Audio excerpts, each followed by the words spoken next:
ಚಿನ್ನಸ್ವಾಮಿ ಸ್ಟೇಡಿಯಂನಲ್ಲಿ ನಡೆದಂತಹ ಕಾಲ್ತುಳಿತ ಪ್ರಕರಣಕ್ಕೆ ಸಂಬಂಧಪಟ್ಟಂತೆ ಬೆಂಗಳೂರಿನ ಉನ್ನತ ಅಧಿಕಾರಿಗಳ ತಲೆದಂಡ ಆಗಿದೆ. ಪೊಲೀಸ್ ಅಧಿಕಾರಿಗಳ ತಲೆದಂಡ ಮಾಡಿದೆ ರಾಜ್ಯ ಸರ್ಕಾರ. ಕಮಿಷನರ್ ಸೇರಿ 5 ಅಧಿಕಾರಿಗಳನ್ನು ರಾಜ್ಯ ಸರ್ಕಾರ ಸಸ್ಪೆಂಡ್ ಮಾಡಿದೆ. ನಗರ ಪೊಲೀಸ್ ಆಯುಕ್ತರಾಗಿ ಈಗ ಸೀಮಂತ್ ಕುಮಾರ್ ಸಿಂಗ್ ಅವರು ನೇಮಕವಾಗಿದ್ದಾರೆ. ನಿನ್ನೆ ಮಧ್ಯರಾತ್ರಿಯೇ ನೂತನ ಕಮಿಷನರ್ ಅಧಿಕಾರ ಸ್ವೀಕಾರ ಮಾಡಿದ್ದಾರೆ. ನಿನ್ನೆ ಮಧ್ಯರಾತ್ರಿಯಿಂದಲೇ ನೂತನ ಕಮಿಷನರ್ ಅವರು ಅಧಿಕಾರ ಸ್ವೀಕಾರ ಮಾಡಿದ್ದಾರೆ. 1996ರ ಬ್ಯಾಚ್ನ ಅಧಿಕಾರಿಯಾಗಿರುವಂತಹ ಸೀಮಂತ್ ಕುಮಾರ್ ಅಧಿಕಾರ ಸ್ವೀಕರಿಸಿದ್ದಾರೆ. ಬೆಂಗಳೂರು ಮೆಟ್ರೋ ಪಾಲಿಟಿಕನ್ ಟಾಸ್ಕ್ ಎಡಿಜಿಪಿ ಆಗಿದ್ರು. ಇದೀಗ ಎಸಿಬಿ ಮುಖ್ಯಸ್ಥರಾಗಿ ಕೂಡ ಕೆಲಸ ಮಾಡಿರುವಂತಹ ಸೀಮಂತ್ ಕುಮಾರ್ ನಗರ ಹೆಚ್ಚುವರಿ ಪೊಲೀಸ್ ಆಯುಕ್ತರಾಗಿ ಕರ್ತವ್ಯ ಕೂಡ ನಿರ್ವಹಿಸಿದ್ದಾರೆ. ವಿವಿಧ ಜಿಲ್ಲೆಗಳಲ್ಲಿ ಎಸ್ಪಿ ಆಗಿ ಕಾರ್ಯನಿರ್ವಹಣೆ ಮಾಡಿದ್ದಾರೆ. ಬಿಹಾರ ಮೂಲದವರಾಗಿರುವಂತಹ ಸೀಮಂತ್ ಕುಮಾರ್ ಸಿಂಗ್ ಸದ್ಯ 39ನೇ ಪೊಲೀಸ್ ಆಯುಕ್ತರಾಗಿ ನೇಮಕ ಮಾಡಲಾಗಿದೆ. ಬಿ ದಯಾನಂದ್ ಅವರ ಸ್ಥಾನಕ್ಕೆ ಸೀಮಂತ್ ಕುಮಾರ್ ಸಿಂಗ್ ಅವರನ್ನು ನೇಮಕ ಮಾಡಲಾಗಿದೆ. ಇನ್ನು ರಾಜ್ಯ ಸರ್ಕಾರ ಬೆಂಗಳೂರಿನ ಚಿನ್ನಸ್ವಾಮಿ ಕ್ರೀಡಾಂಗಣದಲ್ಲಿ ನಡೆದಂತಹ ಒಂದು ಕಾಲ್ತುಳಿತ ಪ್ರಕರಣಕ್ಕೆ 5 ಜನ ಪೊಲೀಸ್ ಅಧಿಕಾರಿಗಳ ತಲೆದಂಡಕ್ಕೆ ಮುಂದಾಗಿತ್ತು. ಇದರಲ್ಲಿ ಉನ್ನತ ಅಧಿಕಾರಿಗಳು ಕೂಡ ಸೇರಿದ್ರು. ಬೆಂಗಳೂರಿನ ಇತಿಹಾಸದಲ್ಲೇ ಮೊದಲ ಬಾರಿಗೆ ಕಮಿಷನರ್ ಒಬ್ಬರು ಸಸ್ಪೆಂಡ್ ಆಗಿರುವಂತಹ ಪ್ರಕರಣ ಇದು. ಒಟ್ಟು 5 ಅಧಿಕಾರಿಗಳು ಸಸ್ಪೆಂಡ್ ಆಗಿದ್ರು. ಇದೀಗ ನಗರ ಆಯುಕ್ತರಾಗಿ ಸೀಮಂತ್ ಕುಮಾರ್ ಸಿಂಗ್ ಅವರನ್ನು ನೇಮಕ ಮಾಡಲಾಗಿದೆ. ನಿನ್ನೆ ಮಧ್ಯರಾತ್ರಿಯೇ ನೂತನ ಕಮಿಷನರ್ ಆಗಿ ಅಧಿಕಾರ ಸ್ವೀಕಾರ ಮಾಡಿದ್ದಾರೆ. 1996ರ IPSನ ಬ್ಯಾಚ್ ಆಗಿರುವಂತಹ ಸೀಮಂತ್ ಕುಮಾರ್ ಅವರು ಬೆಂಗಳೂರು ಮೆಟ್ರೋ ಪಾಲಿಟಿಕನ್ ಟಾಸ್ಕ್ ಎಡಿಜಿಪಿ ಕೂಡ ಆಗಿದ್ದರು. ಎಸಿಬಿ ಮುಖ್ಯಸ್ಥರಾಗಿ ಕೂಡ ಅವರು ಕಾರ್ಯನಿರ್ವಹಣೆ ಮಾಡಿದ್ದಾರೆ. ನಗರ ಹೆಚ್ಚುವರಿ ಪೊಲೀಸ್ ಆಯುಕ್ತರಾಗಿ ಕರ್ತವ್ಯ ಕೂಡ ನಿರ್ವಹಿಸಿದ್ದಾರೆ. ಹಲವಾರು ಜಿಲ್ಲೆಗಳಲ್ಲಿ ಎಸ್ಪಿ ಆಗಿ ಕಾರ್ಯನಿರ್ವಹಣೆ ಮಾಡಿದ್ದಾರೆ. ಬಿಹಾರ ಮೂಲದವರಾಗಿರುವಂತಹ ಸೀಮಂತ್ ಕುಮಾರ್ ಸಿಂಗ್ 39ನೇ ಪೊಲೀಸ್ ಆಯುಕ್ತರಾಗಿ ನೇಮಕ ಆಗಿದ್ದಾರೆ. ಬಿ ದಯಾನಂದ ಅವರ ತಲೆದಂಡ ಆಗಿತ್ತು. ಅವರ ಸ್ಥಾನಕ್ಕೆ ಅವರನ್ನು ನೇಮಕ ಮಾಡಲಾಗಿದೆ. ಇನ್ನು ಯಾರ್ಯಾರ ಒಂದು ತಲೆದಂಡ ಆಗಿದೆ ಅಂತ ನೋಡೋದಾದರೆ ಬೆಂಗಳೂರು ಪೊಲೀಸ್ ಆಯುಕ್ತ ಬಿ ದಯಾನಂದ್ ಅವರ ತಲೆದಂಡ ಆಗಿತ್ತು. ಅಡಿಷನಲ್ ಕಮಿಷನರ್ ಪಶ್ಚಿಮದ ವಿಕಾಸ್ ಕುಮಾರ್ ಅವರು ಕೂಡ ತಲೆದಂಡವಾಗಿದ್ದರು. ಕೇಂದ್ರ ವಿಭಾಗದ ಡಿಸಿಪಿ ಶೇಖರ್ ಅವರು ಕೂಡ ಸಸ್ಪೆಂಡ್ ಆಗಿದ್ದಾರೆ. Cubbon park ACP Balakrishna, Cubbon ಪಾರ್ಕ್ನ ಇನ್ಸ್ಪೆಕ್ಟರ್ ಆಗಿರುವಂತಹ ಗಿರೀಶ್ ಅವರನ್ನು ಕೂಡ ನಿನ್ನೆ ಸಸ್ಪೆಂಡ್ ಮಾಡಲಾಗಿತ್ತು. ಹೀಗಾಗಿ ಇದಾದ ನಂತರ ಪ್ರಕರಣ ಯಾವ ದಿಕ್ಕಿನಲ್ಲಿ ಸಾಗುತ್ತೆ, ತನಿಖೆ ಯಾವ ದಿಕ್ಕಿನಲ್ಲಿ ಸಾಗುತ್ತೆ ಅನ್ನುವಂಥದ್ದನ್ನು ಕೂಡ ಕಾದು ನೋಡಬೇಕಾಗತ್ತೆ. ಸರ್ಕಾರ ಇದಕ್ಕೆ ಏನು ಸ್ಪಷ್ಟೀಕರಣ ಕೊಡುತ್ತೆ ಅನ್ನುವಂಥದ್ದು ಒಂದು ಕಡೆ ಆದರೆ, ಮತ್ತೊಂದೆಡೆ ಸರ್ಕಾರ ಮುಜುಗರದಿಂದ ತಪ್ಪಿಸಿಕೊಳ್ಳೋದಕ್ಕೆ ಈ ಒಂದು ತಲೆದಂಡಕ್ಕೆ ಮುಂದಾಯಿತಾ ಅನ್ನೋ ಪ್ರಶ್ನೆ ಕೂಡ ಇಲ್ಲಿ ಕಾಡ್ತಾ ಇದೆ. ಯಾಕಂದರೆ ಇಡೀ ರಾಜ್ಯದಾದ್ಯಂತ ಟೀಕೆಗೆ ಗುರಿಯಾಗಿತ್ತು ರಾಜ್ಯ ಸರ್ಕಾರ.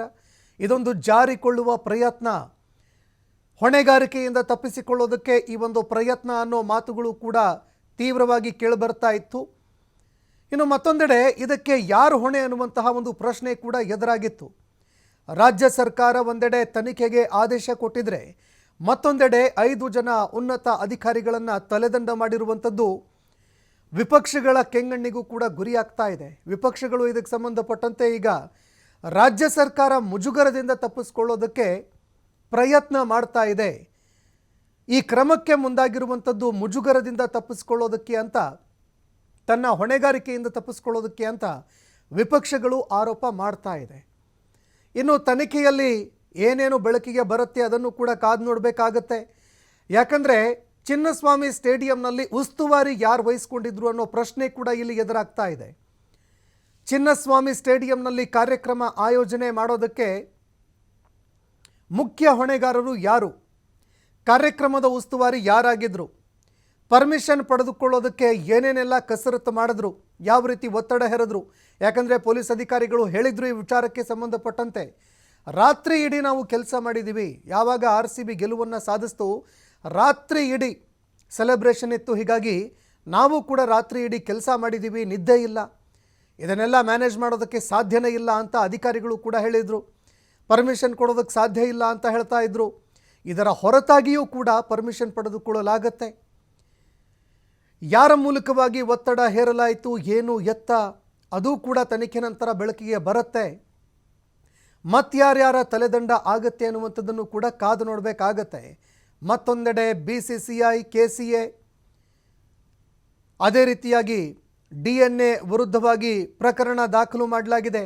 ಅದರ ಪ್ರತಿನಿಧಿಗಳು ಯಾರಿದ್ರು ಅಂದರೆ ಈ ಕಾರ್ಯಕ್ರಮ ಆಯೋಜನೆ ಮಾಡೋದಕ್ಕೆ ಈ ಒಂದು ಫ್ರಾಂಚೈಸಿಗಳ ಪ್ರತಿನಿಧಿಗಳು ಯಾರಾಗಿದ್ದರು, ಅವರನ್ನು ಶೀಘ್ರವೇ ಅರೆಸ್ಟ್ ಮಾಡಬೇಕು ಅಂತ ಕೂಡ CM ಅವರು ಆದೇಶ ಕೊಟ್ಟಿದ್ದರು, ಸೂಚನೆ ಕೊಟ್ಟಿದ್ದರು.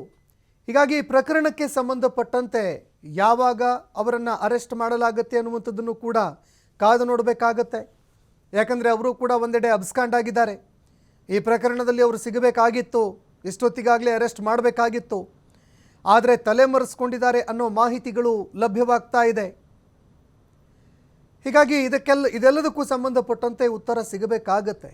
ಗೇಟ್ ಬಳಿಯಲ್ಲಿ ಇದ್ದವರು ಯಾರು, ಎಷ್ಟು ಗೇಟ್ಗಳನ್ನು ಓಪನ್ ಮಾಡೋದಕ್ಕೆ ಪ್ಲ್ಯಾನ್ ಇತ್ತು, ಟಿಕೆಟ್ ಏನಾದರೂ ಪಡೆದುಕೊಳ್ಳುವಂತಹ ಪ್ಲ್ಯಾನ್ ಇತ್ತಾ, ಅಥವಾ ಉಚಿತವಾಗಿಯೇ ಪ್ರವೇಶಕ್ಕೆ ಏನಾದರೂ ಅವಕಾಶ ಮಾಡಿಕೊಡಲಾಗ್ತಾ ಇತ್ತಾ, ಈ ರೀತಿ ಹಲವಾರು ಪ್ರಶ್ನೆಗಳು ಎದುರಾಗ್ತಾ ಇದೆಯಲ್ಲ.